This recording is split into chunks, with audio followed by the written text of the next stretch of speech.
Nagkabalong-balik kayo yung Ilonggo Cups, no? Again, nobody, nothing can stop us to bring you the latest updates sa peace and order dito sa probinsya sa Iloilo. Biska ng internet pa. Hindi makapunta sa ako, no?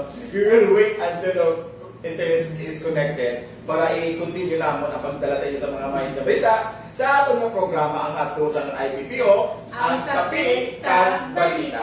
Again, ginagawa na ako dire ang masubo nga kaintangan no, sa pututan sang duwa ni or sa mag-asawa na nasa puwan patay. Dira no, magkadto ang Kapi Kag Balita team karon sa pututan agol po sa saon. Ano pala ang anggulo, ano pala ang istorya behind sa ilang na kamatayon. But initially mapingping though electrocuted sila. Na kurente ang isa ka maanggulo nga ginatanaw sa atong kapulisan. Again, patayan ang update diri lang sa Facebook page ng Iloilo Police Official Office. Okay, part 2 na kita, part 2. Okay, sa bahay naman sa atong pagpadayon, sa atong mainit-init nga balita, ang motorized dimension na naman kaina, sa Barutak Viejo, isa ka wanted person ang nadakpan sa persona ni Erwin Arcanio Ibadana, 46 anyos ang edad, nga taga-barangay San Jeronimo, Barutak Viejo. Ini siya sa sala nga attempted murder.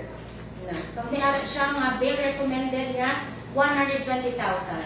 Congratulations to Police Major Ken Albert Philip siya pag ang mga personal dala sa Barutak Viejo. Sir, congratulations. By the way, talking of arrest of wanted persons, congratulations din sa aton nga Iloilo Police Provincial Office sa aton tanan sa Ilonggo Cups. Because sa nangigad na bila na si Mana, we are the best performing #1 Police Provincial Office nga nag-deliver sa pinakadamo nga arestado nga wanted person, 103 persons in the whole week alone. Grabe. Ito galing nagkasadyang ako sir sa pag-inform sa inyo. Kaya imo to bala, as in for the first, actually many times na, galing kinakaka-overwhelm ang mga accomplishments ng atong mga APS. Mga 42 plus 1 nga Lone City dira sa Pasig. Congratulations sa tanan din sa inyo. Yes, kaya hindi lang ina pingping because na #1 kita sa arrested most wanted person, #1 mo kita sa may pinakadamo nga surrender nga Los Firearms. Kapasalamat din kami dire sa Kapi Kag Balita, kagkabay pa sa atong mga kaupdanan dire sa mga avid fans sa Kapi Kag Balita. Continue to share this video. Intelligence Network padayon sa pag-provide sa information regarding sa mga pumuloy naton nga maging nakuptan nga Los Firearms. Kanina siya ginavalidate sa atong kapulisan the moment ma-zero in nga mo indeed may alam nga Los Firearms nga ginatago dira, search warrant will follow. Kagkamon ako ginahukol the moment nga madakpan ka mo. Yes, tama din na. Amo gani nga mo continue nga panawagan sa nabalit na sa Nagbalik siya. Okay, yes, nakabalik. Amo gina, no? Sorry, Tina. Hindi ako magaling. So long as may internet connections, patayon kami ang magtulong sa inyo sa mga mainit nga balita. So kanina, ang naman gani, #1 ang Iloilo Police Provincial Office sa Birada Simana, nagtikat. April 19 to 25. #1 kita sa the most number of arrested wanted person kag sa number of loose firearms na na-surrender sa ating pumuloy. And that again shows that peace and order in Iloilo Province is a shared responsibility. No? Nauya ato yung mga accomplishment para mapasigurado na marinong mataway ang probinsya sa Iloilo kung nagka-coopera ang ating mga pumuloyo. Yes. So, may nagaling kinapasalamatan na nato ng mga force multipliers ang atong mga barangay officials. Yes. Sa inyong pagbulit nila sa atong kapulisan sa inyong abanman.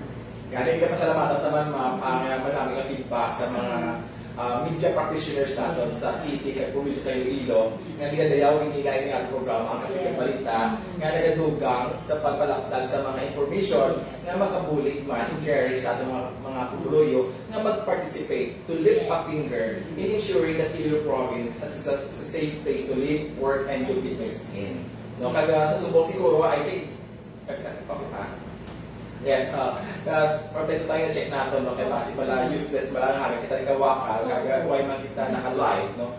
may isa lang kita ka-issue na may ipadala subong nga sa news release sa mga members ng Kabataan Party List dira sa Quinto Distrito, nag-aaligar nga gina-profile sila sa ating instansya PNP. To clarify, when it comes to community pantry, our PNP is very supportive with that, especially in yung mga Ilonggo Cups. Remember, even before this community pantry become popular, last year, Iloilo Police Provincial Office, ang inyong Ilonggo Cup, ang nanguna were in the front line of encouraging people to collaborate para mapatuman ang Bayanihan Kiosk.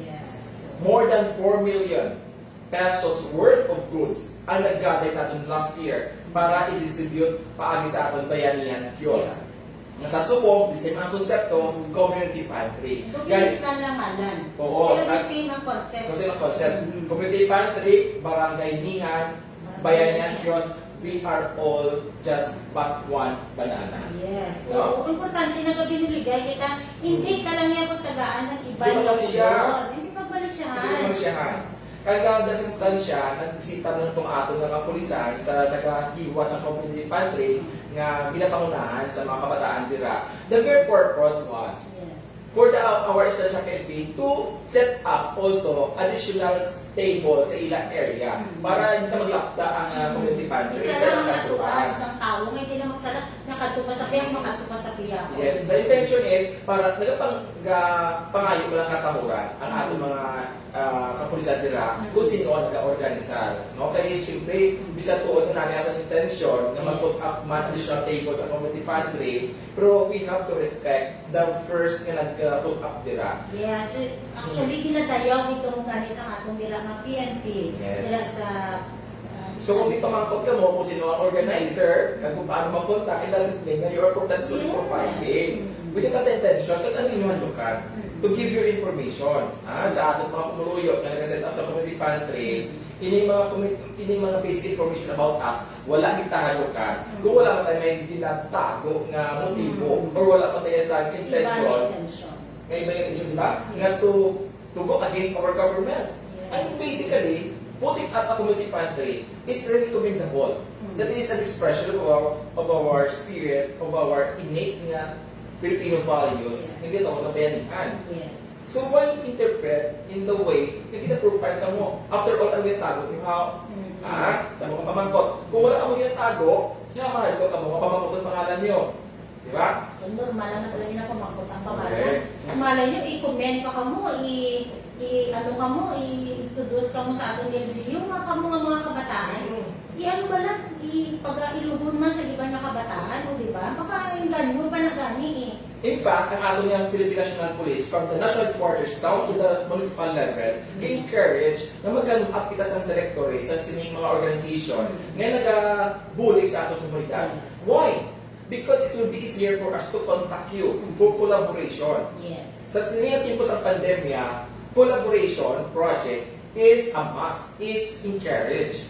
No? So gani, hindi ka mo magkahuya, hindi ka mo magkahadlok kung pinapamangkot kung ano ang ngalan sa organisasyon ninyo, kung sino ang mga officers nila, ano ang contact details ninyo. That is part of our directory para mas strengthen ang ginatawag na police community relations with the other intention of knowing who are behind this community pantry.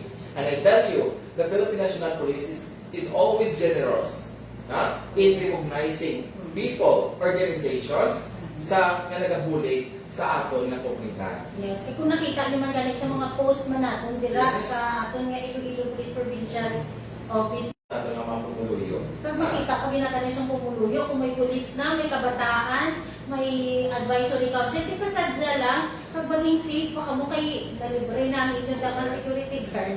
Oo, diba? Oo. Dapat maging happy ka mo that there are people. Kaya isa pa dira is why the PNP is visiting sa mga community pantry. Because we have also the mandate to ensure that basic health protocols are being observed. No? Wala pa kikakas binigo sa... Okay na siya. Yay, nag-mission na naman kami.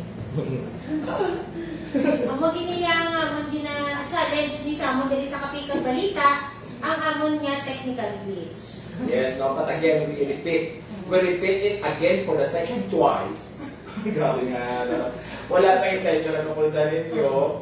kung kapamangkot sa mga basic information regarding sa mga organization or individual behind this community pantry. Your Ilonggo Cups are very supportive regarding this initiative. In fact, no, kung natin, kami bilang una na nag-initiate sa same klase ka-idea. Kung naaalala mo, sir, sa itong 2 weeks ago, sa nagkaroon kita sa Ilonggo Cups on Air, we're able to, nagkaong kami dito sa isang lugar, nakita mo lang ito sa cover gym, dito sa Santa Barbara, diba? Very good, mga kabataan. Yes, mga kabataan, dito kami ganda hamakwa, wow! Hindi open na naman ang bayanihan kiosk sa IPPO. Kaya ang itong, abi ko pa ganing community pantry nila, ano lang, sila lang galing Damok sa damok na. So, keep up the good work, young people. Ang mga kabataan nila sa probinsya sa Iloilo, we believe on your capability to generate support from generous individuals, no? Kani padayon lang, ha? But again, while doing this community pantry, don't always forget to be conscious about your safety also, and especially sa sining paggamit sa face mask, paggamit sa mga sanitizer, please, no? Mag-observe sa distance lang. Kagabay pa nga itong mga pumuluyo will really buy this idea, at kabay pa yung community pantry will not only be during pandemic, anytime of the year, dapat magiging part na sa ating kultura. Mamahog sa wala sa virus, wala sa COVID-19, magkaroon ka sa ibang lugar na may community pantry, you can get what you want. Because ang ginatawag na kapigado, hindi mo lang yan during pandemic. Yes, so wala pa galing pandemic, pigado na tamo. Tapo na sa pigado before pa the virus came to our shore. Diba? So, guys, sa ating mga pumuluyo, let's always, relieve that particular advocacy to help one another. Yes, and also, thank you man sa mga dako na tagipusoon para magbulig, para mag-donate sa community pantry na ginahiwat sa atong nila mga kapulisan at sa mga private individual nato. Thank you so much, God bless you. Kaya gina-encourage pa naman ka mga suportahan ng aming babae pamang project. Yes. Tungkol din siya isa naman kayo initiatibo sa in fact best practice na sa Iloilo Police Provincial Office para sa pagbulig sa mga kababaihan na naabuso o kung yung mga kababihan na bigado. Kaya we want to give them the opportunity na maging produktibo man ng membro sa aton komunidad. Of course, sa atong mga kabataan dira, na may mga grupo, mga gangs, wherever you are, we want to engage you because we have the Gang Reformation and Integration Program in support sa ating Batang Pamilya Project para man kamo maging produktibo ng miyembro sa ating komunidad. Na-notice nyo, your PNP is not against gangs. In fact, we really love that you come up with a group na kung sa diin makakuha ka mo sa suporta. Okay? Not all support kami kung kakaisa, hindi natin makuha sa ating panimalay. So, it's better yet nga instead of mag-suicide kabataan na sa suporta sa ilang panimalay, nag-create sila sa ilang tuguling support system which we recognize as gangs. Hanggang mga kapulisan will engage you para mabuligan kayo, kamo, ma-channel ang inyong enerhiya na instead of mag-grapple ka mo dira, let's do something more productive for our community. Yes. Diba? Pagkat iba na nagani, sir, naging ano man, nag-bully ko na for sure sa atong community pantry na, no? Correct. Kaga kanina kinambal natin dito sa balita natin nga may isang kabata nga nagungguan again sa motorsiklo. May kita nga uplan dilway dalan sa IPPO. Pero